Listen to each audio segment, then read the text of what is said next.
অসমত বৰ্তমান এটা খনিয়ে আচলতে অসমখন শাসন কৰি আছে আৰু সেইকাৰণে আচলতে তেখেত নিজে যিহেতু এটা খনি হয় গতিকে কয়লা খনিবিলাক তেখেতৰ কাৰণে কিন্তু অবৈধ নহয়। আমি দেখা পালোঁ যে অবৈধ কয়লা খনিত কেইবাজনো শ্ৰমিক আবদ্ধ হৈ আছে আৰু তাৰে দুজন ইতিমধ্যে মৃত্যু হৈছে। কিন্তু এই চৰকাৰখনৰ গাত কিন্তু এতিয়ালৈকে কথা লগা নাই। এই চৰকাৰখনে দেখিও নেদেখে শুনিও নুশুনে আৰু এই চৰকাৰখনৰ বৃহৎ বৃহৎ মন্ত্ৰী যিসকলে নিজকে ওপৰৰ মাল বুলি কয়, যিসকলে নিজকে আচলতে গোটেই আচলতে হৰ্তাকৰ্তা বিধাতা বুলি কয়, সেইসকল কিন্তু এনেকুৱা ধৰণৰ অবৈধ ব্যৱসায়বিলাকৰ লগত জড়িত হৈ আছে।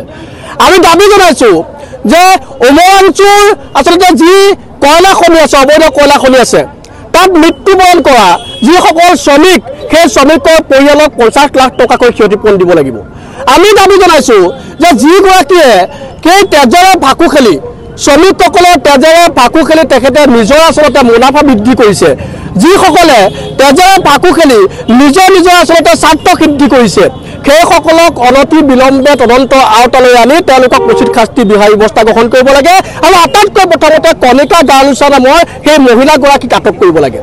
আমি দাবী জনাইছোঁ যে অসমত যিমানবোৰ অবৈধ কয়লা খনি আছে সকলোবোৰ বন্ধ কৰিব লাগে আৰু যদি নকৰে ইয়াৰ পৰা এটা কথা স্পষ্ট হৈ পৰিব যে এই বিজেপি চৰকাৰখনে আচলতে অবৈধ কয়লা খনিবিলাক মুক্তভাৱে চলিবলৈ দি তেওঁলোকে আচলতে ইয়াৰ পৰা এক চিণ্ডিকেট কৰি আছে, ইয়াৰ পৰা এক কমিশ্যনৰ অংক কৰি আছে, তেওঁলোকে নিজৰ স্বাৰ্থ সিদ্ধি কৰি আছে।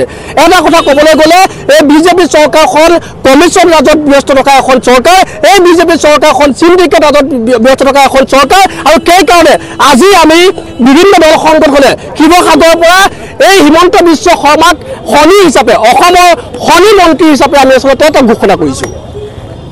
পোনপ্ৰথমে আমি উমৰাংচু কয়লা খনিত অতি কৰুণভাৱে মৃত্যু মুখত পৰা মৃত শ্ৰমিকৰ পৰিয়াললৈ সমবেদনা জ্ঞাপন কৰিছোঁ।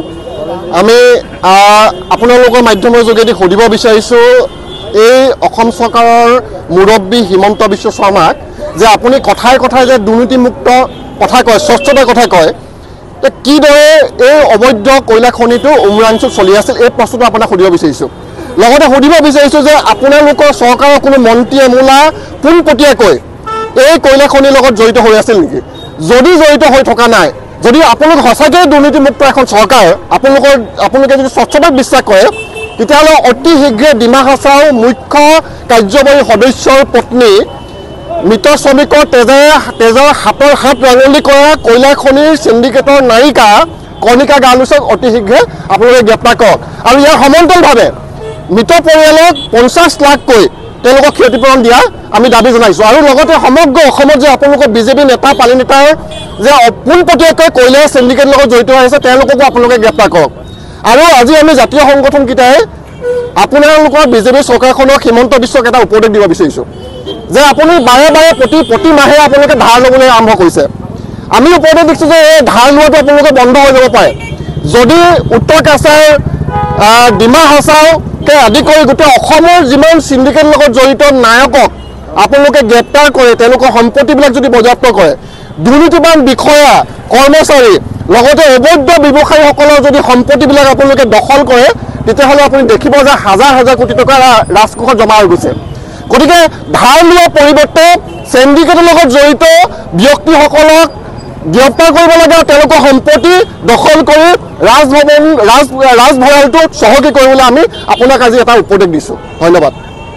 কৈছে যে উমৰাংচুত যি এক ভয়াৱহ ঘটনা সংঘটিত হৈছে, কয়লা খনি যি অবৈধভাৱে তেওঁলোকে কয়লা খনন কৰি আছে, দেৱলাল গালুচা পত্নী তেওঁ নায়িকা আছে, তেওঁ কণিকা গালুচা, তেওঁ বৰ্তমানলৈকে চৰকাৰখনে গ্ৰেপ্তাৰ কৰিবলৈ সক্ষম হোৱা নাই আৰু হিমন্ত বিশ্ব শৰ্মাই নিজকে স্বচ্ছ নিকা দেখাবলৈ গৈ পিনি তেওঁ কৈছে যে তেওঁ এই বিষয়ে অৱগত নহয়। আমি আজি শিৱসাগৰৰ জাতীয় জনগোষ্ঠীয় সংগঠনসমূহ ঐক্যবদ্ধ হৈ পিনি আমি হিমন্ত বিশ্ব শৰ্মাক এটা প্ৰশ্ন কৰিব বিচাৰিছোঁ যে যদিহে সঁচাকৈ আপুনি যদি চিণ্ডিকেটৰ লগত জড়িত নহয় বা আপোনালোকৰ চৰকাৰখন জড়িত নহয়, আপোনালোকে কিয় দেৱলাল গালুচাৰ পত্নী কণিকা গালুচাক বৰ্তমানলৈকে গ্ৰেপ্তাৰ কৰা নাই? আৰু আমি শিৱসাগৰৰ সমূহ জাতীয় জনগোষ্ঠীয় সংগঠনসমূহ ঐক্যবদ্ধ হৈ আমি এইটো দাবী জনাব বিচাৰিছোঁ যিসকল শ্ৰমিক তাত তেওঁলোকে প্ৰাণ গৈছে, সেই পৰিয়ালসমূহক তেওঁলোকে 50 লাখ টকাকৈ ক্ষতিপূৰণ দিব লাগে।